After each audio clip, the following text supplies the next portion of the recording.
Badan Nasional Penanggulangan Bencana menyebut banjir bandang di Kabupaten Sukabumi, Jawa Barat membuat puluhan rumah rusak berat dan 5 orang meninggal dunia. Selain itu, ada 7 korban yang masih belum ditemukan. Pemerintah Provinsi Jawa Barat dan Kabupaten Sukabumi menetapkan status tanggap darurat. Dan kami akan berbincang dengan pelaksana tugas Kepala BPBD Provinsi Jawa Barat, Ane Hermadiane Adnan. Selamat malam, Bu Ane. Selamat malam, Mbak Syasha. Bu Ana, perkembangan kondisinya seperti apa, Bu? Apakah ada Ba- korban tambahan, kemudian kondisi daerah seperti apa? Masih ada yang terisolir atau tidak? Baik, untuk korban masih tetap 5 yang meninggal dunia, kemudian ada 7 orang yang memang masih belum ditemukan.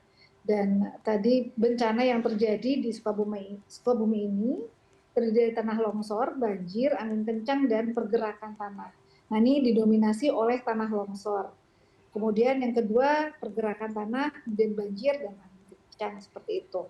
Dan ini warga terdampak ini sebanyak 2.650 KK dengan jumlah jiwa 3.442 jiwa. Dan yang mengungsi ini 820 KK dengan jumlah jiwa 2.775 jiwa.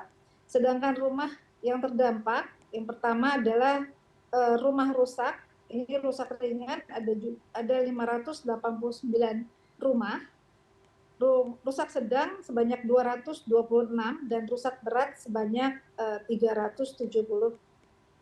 Kemudian rumah terendam ada sekitar 604 dan sawah yang terdampak sebanyak 43 hektar. Dan memang tadi beberapa wilayah masih ada yang terisolir karena putusnya infrastruktur ya, terutama jembatan gitu ya, seperti ke Geopark Ciltu seperti itu, dan ada beberapa daerah lagi.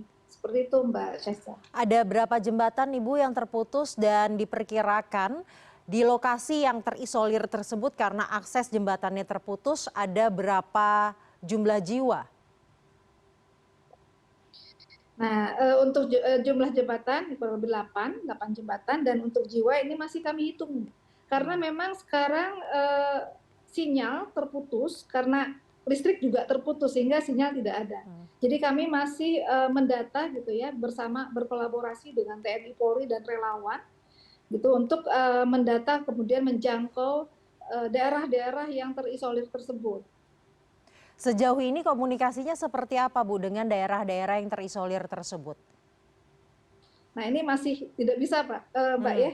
Paling kalau misalnya masyarakat itu mendatangi yang memang masih ada sinyal seperti itu. Jadi Kami masih menunggu belum bisa informasi. sama sekali ya, Bu, untuk berkomunikasi dengan daerah-daerah yang aksesnya tadi terputus setidaknya di 8 jembatan itu ya, Bu? Beberapa sudah kita akses, Mbak Sasa ya. Hanya tinggal beberapa saja yang memang belum terakses dengan baik. Seperti tadi ada yang terisolir di hotel di kawasan Geopark. Nah, ini juga tadi ada komunikasi, sekarang sudah tidak ada komunikasi seperti itu. Nah, ini juga kendalanya di sinyal, karena listriknya juga mati seperti itu. Kalau di hotel, Bu, ada berapa jumlah jiwa? Lebih mudah ya terdata, Bu, kalau di hotel kan ya? Tadi kurang lebih 30-an jiwa, termasuk juga pegawai di hotel tersebut. Ada sekitar 30-an jiwa di hotel.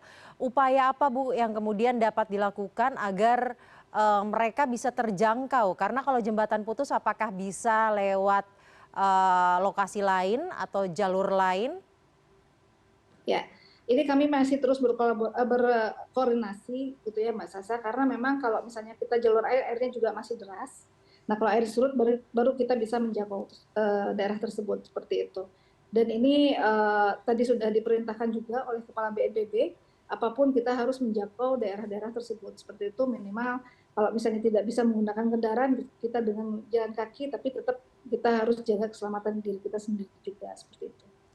Baik, itu artinya belum ada ya sama sekali yang bisa menjangkau beberapa daerah yang terisolir tadi termasuk hotel, salah satu hotel di kawasan Geopark itu ya, Bu? Betul, mudah-mudahan besok bisa dijangkau gitu Mbak Sasa. Baik, Ibu tadi juga menyatakan sempat berkomunikasi dengan warga yang ada di hotel. Komunikasi terakhir seperti apa, Ibu? Dan bagaimana kondisi mereka? Kondisi mereka baik, tadi komunikasinya dan mereka akan berjalan menuju, bukan berjalan, berkendara menuju Cikmas. Hmm, Namun ternyata di sana sudah terputus lagi komunikasinya, mungkin kendala sinyal, seperti itu. baik. Selain kendala sinyal, Bu, kendala apa lagi yang hingga saat ini masih terus ditemui? Tadi listrik, karena memang masih padam, banyak tiang listrik yang roboh gitu ya, kemudian gardu yang rusak, dan ini juga dari PLN ini juga terus ya berkoordinasi, berkolaborasi kita untuk recovery kelistrikan yang ada di wilayah Sukabumi Selatan. Baik, berarti kendalanya listrik dan sinyal ya untuk berkomunikasi. Iya, betul.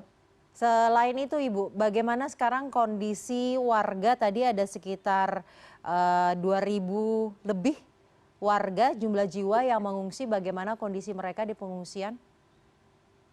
Saat ini kami terus apa namanya memberikan logistik ya, logistik yang memenuhi kebutuhan dasar. Nah, yang untuk yang belum terakses ini kami terus berkoordinasi supaya bisa apa namanya dipenuhi kebutuhan dasarnya Hmm. seperti itu. Bantuan ada yang kurang atau cukup Ibu?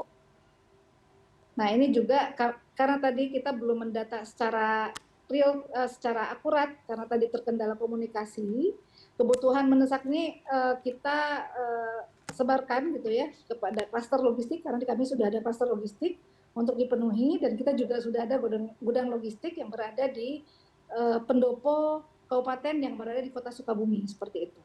Baik, terima kasih PLT Kepala Pelaksana BPBD Provinsi Jawa Barat, Anne Hermadiana Adnan. Dan kami akan menunggu ya Ibu bagaimana perkembangan selanjutnya dari Sukabumi. Ya, Terima kasih Ibu. ya, terima kasih.